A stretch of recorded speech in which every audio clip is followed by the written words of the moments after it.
आपण म्हणतो लोकांना राजकारण जाम आवडतं. अहो का नाही आवडणार? का नाही आवडणार? एकेका क्षणाला उत्कंठता वाढवत नेणारा, अकस्मात धक्के देणारा असा एखाद्या हॉलिवूडपट पण झक मारेल असा चित्रपट म्हणजे हे राजकारण झाले. मनोरंजन तर होणारच. बघूया मनोरंजनात स्वप्नरंजनाचा भाग किती आणि सत्यता किती. ऑपरेशन टायगर दिवा स्वप्न आहे की खऱ्या अर्थानं होऊ घातलेलं एखादं खरंखुरं ऑपरेशन आहे?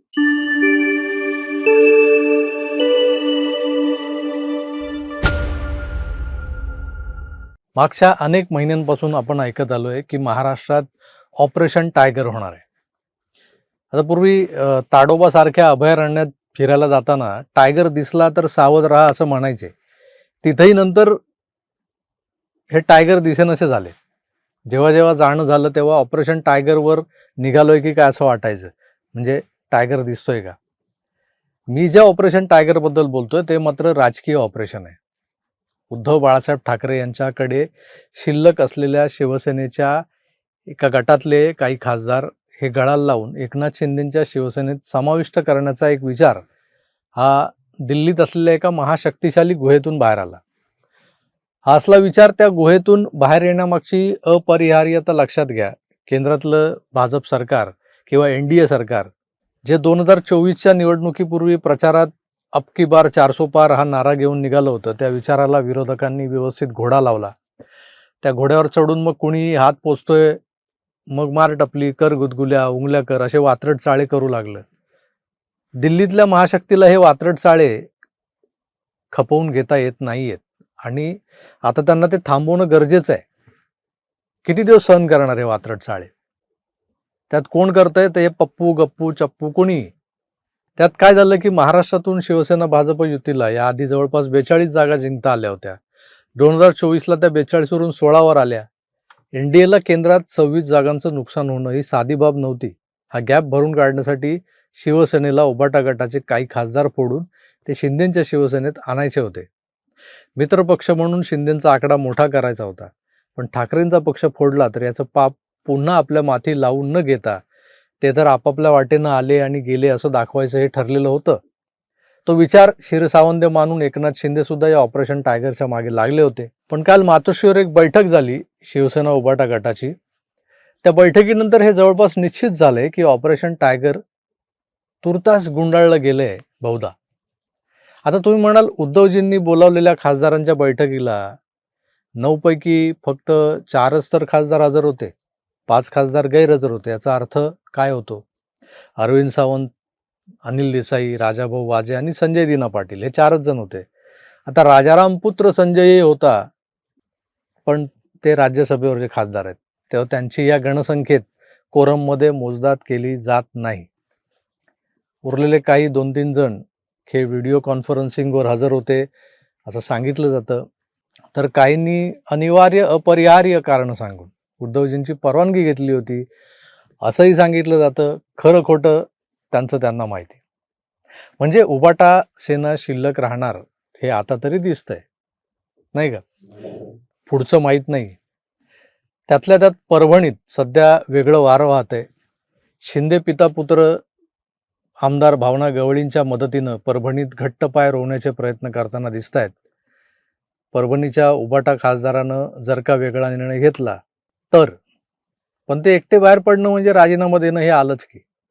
खासदारकीवर पाणी सोडावं लागेल त्यांना. त्यामुळे ते एकटे बाहेर पडतील का असा प्रश्न पुन्हा निर्माण होतो. एकंदरच 9 पैकी किमान 7 जण बाहेर पडले तर पक्षांतर बंदीचा कायदा आणि घटनेचं 10th शेड्यूल ते मग ते आपले घंटातज्ञ वगैरे हे इथं आड येणार नाही असं वाटतंय. मग 7 खासदार फुटणार का? अरविंद सावंत आणि अनिल देसाई हे काही झालं तरी उद्धवजींना सोडणार नाहीत, कारण त्यांच्यावर उद्धवजींचा नव्हे तर ते ज्या हिरव्या मतांच्या जोरावर निवडून आलेत त्या मुसलमान मतदारांचा दबाव आहे. आणि त्या मुसलमान मतदारांना ते यापुढे कोणत्या तोंडानं सामोरे जाणार जर पक्ष बदलला तर, हा एक मोठा प्रश्न आहे. बाकीच्या 7 पैकी भाऊसाहेब वागचौरे आणि संजय जाधव यांच्याबद्दल थोडी संदिग्धता आहे, पण बाकीचे 5 तर आजही उद्धवजींसोबत असल्याचं दिसतंय. संजय दिना पाटील हे तसे कधीतरी इकडे कधीतरी तिकडे असे दिसत असतात, पण ते नेमके कुठे आहेत याचा अंदाज लावणं सध्या तरी कठीण आहे. आणि ते ज्या पद्धतीने काल मीडियाशी बोलत होते तर ते मीडियालाच धारेवर धरत होते असं वाटत होतं.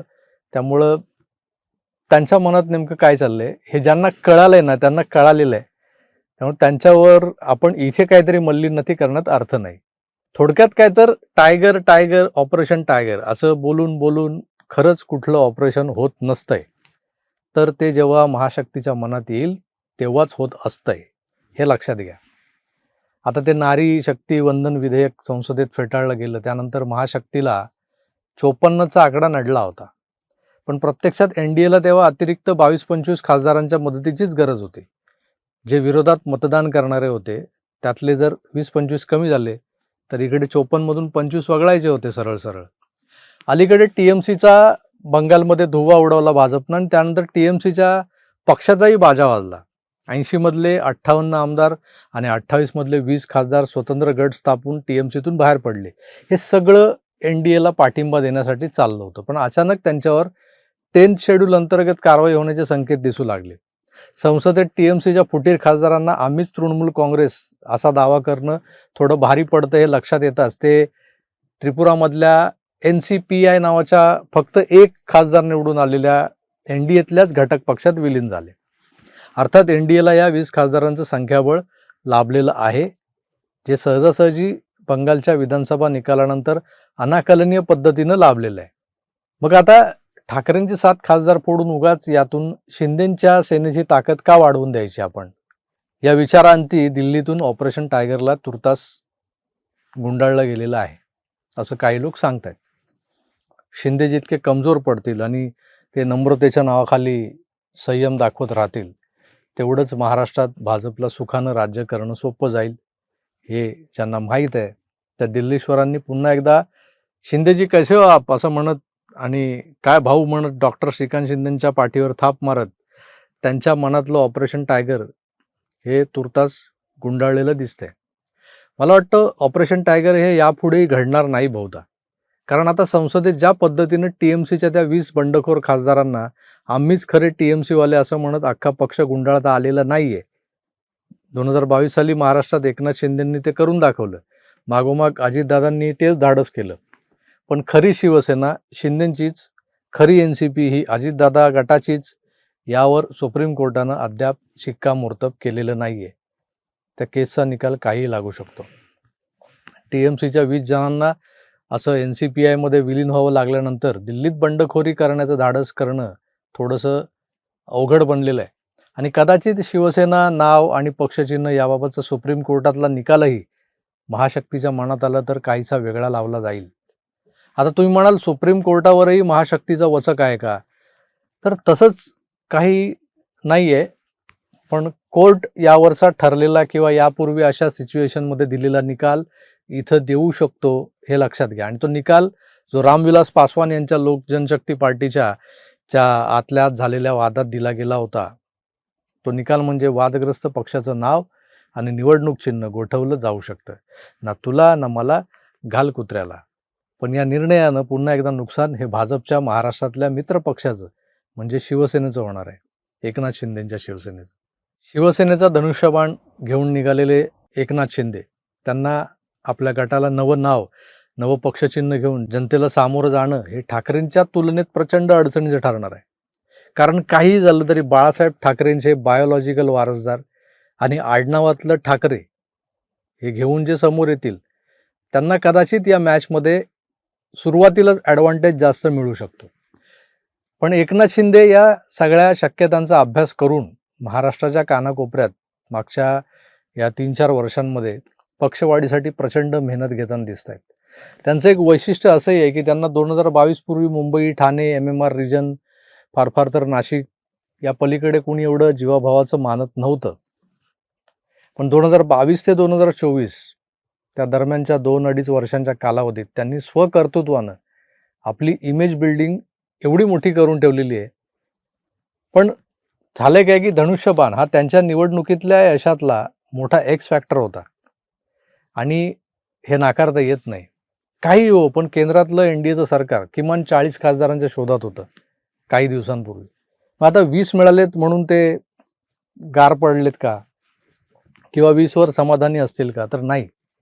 20 मिळालेत त्यामुळे मोहीम अजून फत्ते झालेली नाही. ऑपरेशन टायगर पुन्हा केव्हाही ॲक्टिवेट केलं जाऊ शकतं. अगदी मी हा व्हिडिओ शूट करण्याआधी 5 मिनिटं माझ्या कानावर एक गोष्ट आली आहे. यवतमाळ वाशिमचे खासदार संजय देशमुख जे काल मातोश्रीवर उद्धवजींनी बोलवलेल्या बैठकीला गेले नव्हते, गैरहजर होते. ते आज दिल्लीत शिंदेंच्या मंत्र्यांना म्हणजे प्रतापराव जाधवांना भेटायला गेलेत. आता ते प्रतापराव जाधवांना भेटायला गेले म्हटलं, त्यांच्या पाठोपाठ संजय राजारामही गेलेत, राऊतांचे. त्यामुळे ऑपरेशन टायगर भाषणात गुंडाळलेलं नाहीये अशा शक्यता निर्माण झाल्यात. आपण म्हणतो लोकांना राजकारण जाम आवडतं. अहो का नाही आवडणार? का नाही आवडणार? एकेका क्षणाला उत्कंठता वाढवत नेणारा, अकस्मात धक्के देणारा असा एखाद्या हॉलिवूडपट पण झक मारेल असा चित्रपट म्हणजे हे राजकारण झालंय. मनोरंजन तर होणारच. बघूया मनोरंजनात स्वप्नरंजनाचा भाग किती आणि सत्यता किती. ऑपरेशन टायगर दिवा स्वप्न आहे की खऱ्या अर्थानं होऊ घातलेलं एखादं खरंखुरं ऑपरेशन आहे? लवकरच आपल्या समोर येईल. तोवर आपण या सगळ्या गोष्टींकडे मस्तपैकी पॉपकॉर्नचा एक असा मीडियम टब घ्यायचा. तो लार्ज घेतला ना संपत नाही हो. तो मीडियम टब घ्यायचा मस्तपैकी, चीज पॉपकॉर्न वगैरे, आणि खात खात हा जो काही चाललाय तो सिनेमा बघायचा, नाही का? काय वाटतं तुम्हाला?